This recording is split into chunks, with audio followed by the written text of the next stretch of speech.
Donald Trump's former voters and supporters are saying the following: I feel guilt, I feel anger, I feel shame, all at the same time. I deeply, deeply regret voting for Donald Trump. I'll show you a video of Trump supporters saying just that. I want to read this for you as well because I think it's very important. It's from Susan Rempe, Trump supporter, Trump voter. She said, I voted for him. I truly wish I had not. The biggest narcissist I've ever seen. He's not making America great again. He sure is making it more expensive.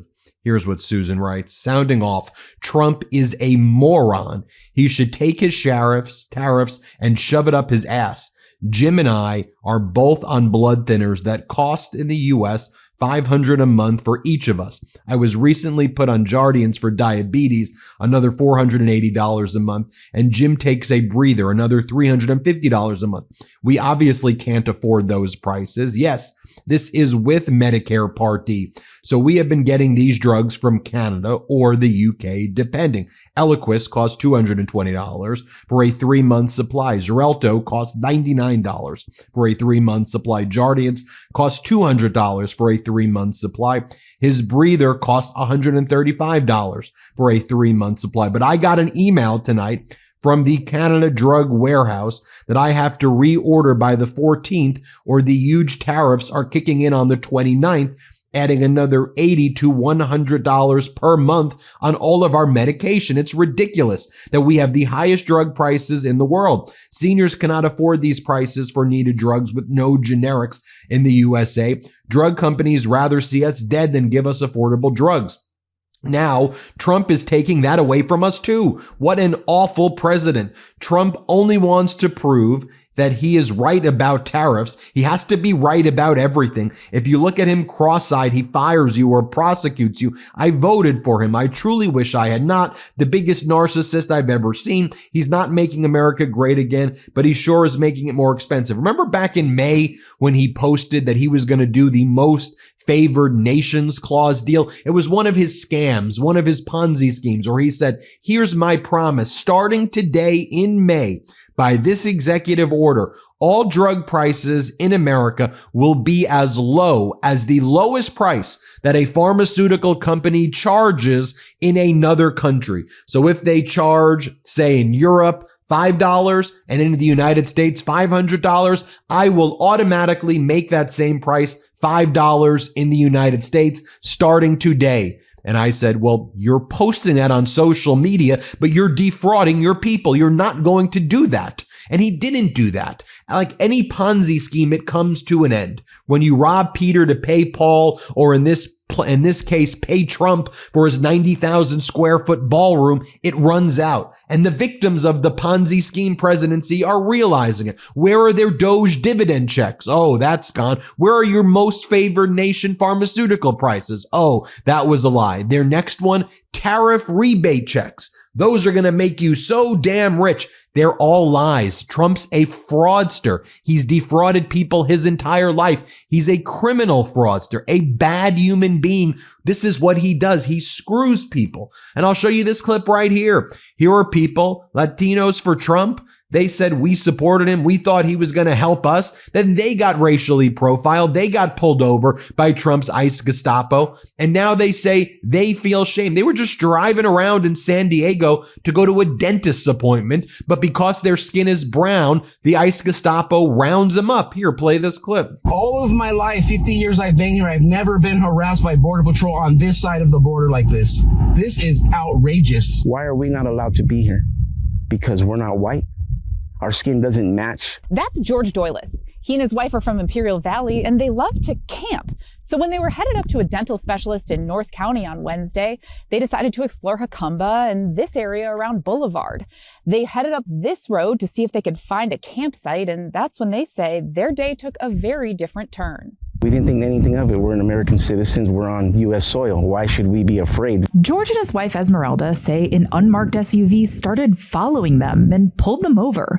They say Border Patrol agents first approached wearing masks. So the reason why we're stopping you is because you did U-turns and there's a known alien out in the area. He told the agents where they were going and that they did not consent to any search. If you have a dentist appointment, it probably wasn't the best decision to be out in the middle of nowhere. No, we have the right to travel anywhere we want to travel. You do. You're absolutely right, you do. And I actually have the right and authority to stop you. The couple sat in their car as the agents brought a canine. It's called reasonable suspicion. Do you think that they had reasonable suspicion to stop you and search your vehicle? Not at all. Not at all. The dog did smell a small amount of legally purchased cannabis, so they got out for a full search. 30 minutes in, the agent says he could take their vehicle, but I'm going to go ahead and let you off with a warning. George and Esmeralda both voted for the first time in 2020 and again in 2024 for President Donald Trump. As they see his immigration crackdown, do you regret your vote? Yes, I do. Very much so. I feel shame, guilt, and anger at the same time. Horrific stuff. Now I want to bring in Mike Fanone. You all know him, former Metropolitan Police Department officer, January 6th hero. He's been out there speaking to people on these issues. I recorded this interview yesterday. I'm wearing a different outfit. Don't be jarred by it. But let me bring in Mike Fanone. Of course, he was there during the January 6th insurrection. You all know him, Mike Fanone. Mike Fanone now is an advisory member of an organization called Home of the Brave.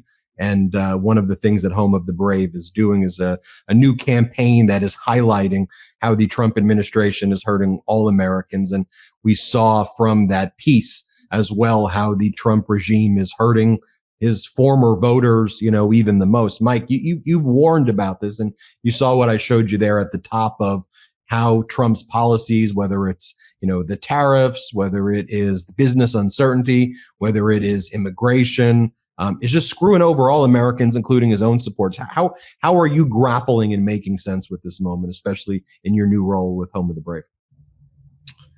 Yeah, I mean, continuing the fight, staying involved with organizations like Home of the Brave. I mean, I'm of the belief that, like a lot of Americans, that, our political parties, our institutions, our leaders have all failed us. And that the only way to right this ship is to platform everyday Americans who've been adversely affected and impacted by this administration, and getting that out there to as many viewers as humanly possible. I spent 4 years in the aftermath of January 6th traveling across the country trying to educate people about what actually happened that day. And it wasn't enough. I mean, I wasn't able to make enough of an impact. I didn't have a big enough platform. And I think that failure on my part led to a lot of Americans continuing to support Donald Trump simply because they weren't educated about what happened on January 6th. And so, I see this new role as a continuation of that, but telling the stories of other Americans who have been had their lives turned upside down by this administration, in the hopes that will impact their neighbors and other Americans as to the reality of, the cruelty and destructive nature of the Trump administration. Are you seeing any progress along that front? I mean, obviously, you've had to deal with, because of your courage in testifying before the January 6th committee, because of your courage and what took place on January 6th, and just being outspoken. I mean, you're a cop for 20 years. I mean, you didn't ask to show up on January 6th and have an insurrectionist, attempt to kill you and other officers and people who were there. You were doing your job that day, and all you did in response is say, hey, this was a really bad thing that happened. And for that, Trump, and all of his people turn their wrath against you for just saying something pretty common sense. This is bad. And as a cop, this is anti-cop right now. Now, are you seeing though and we see the polls that show Donald Trump's approval plummeting. I mean, we see independents turning against him. On the ground, though, are you seeing any developments that give you hope, or is it still a grim environment out there?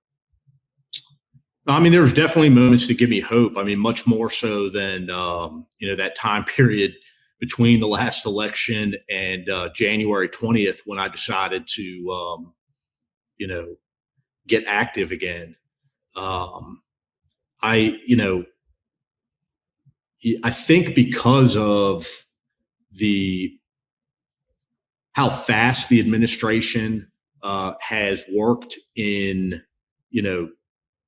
destroying everyday Americans' lives, that the impact has been significant enough that, a lot of Americans, especially Americans outside of the Beltway, are starting to wake up to what this administration is really about. And then, you see it in like the No Kings rallies, right? I went to my first protest ever that I wasn't working as a law enforcement officer just a few months ago. It was a No Kings protest. And there were literally thousands upon thousands of Americans that showed up. And these were not, what I expected, which was the professional protesters. These were Americans who, just like myself, had never protested, never showed up to a protest in their lives, but were so outraged about what was happening or what had happened to them or their family members that they felt like they had to be there. And so, seeing that reaction, seeing people willing to speak out and speak up is, gives me some degree of hope. Ben, you're muted. Let's talk about this piece you wrote for Home of the Brave. I defended the Capitol on January 6th. The rioters think they've won. I didn't face the mob on January 6th just to back down. Now it's, again, your fight, what you've been talking about, here. So I got to ask you, though, when you see what they're doing with with these ICE agents, you were a cop for 20 years, went through a lot of training, took your job very seriously. When you see these masked people on the street, who are kind of getting fast tracked to get these positions, militarized style, running through communities, I figure I got to get your take on what you think about that. It makes me embarrassed to ever say that I participated in the career of law enforcement. There's absolutely no legitimate justification for the way that many of these agents are behaving. And there's certainly no justification for the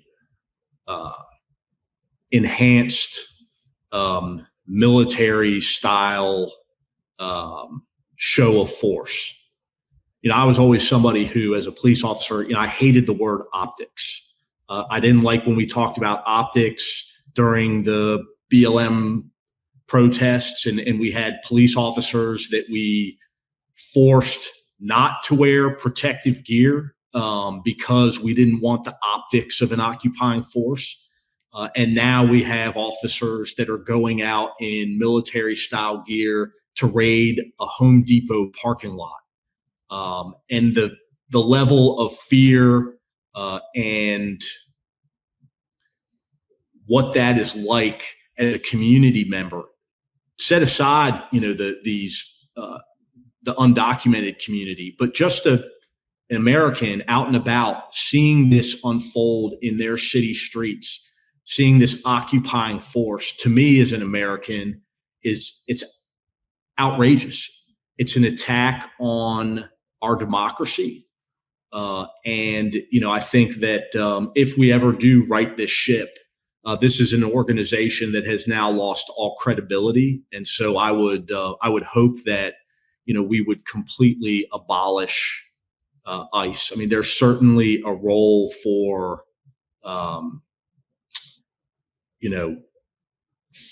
for agents to, we want people to apprehend those that are here illegally, but we want people to be treated in a humane manner.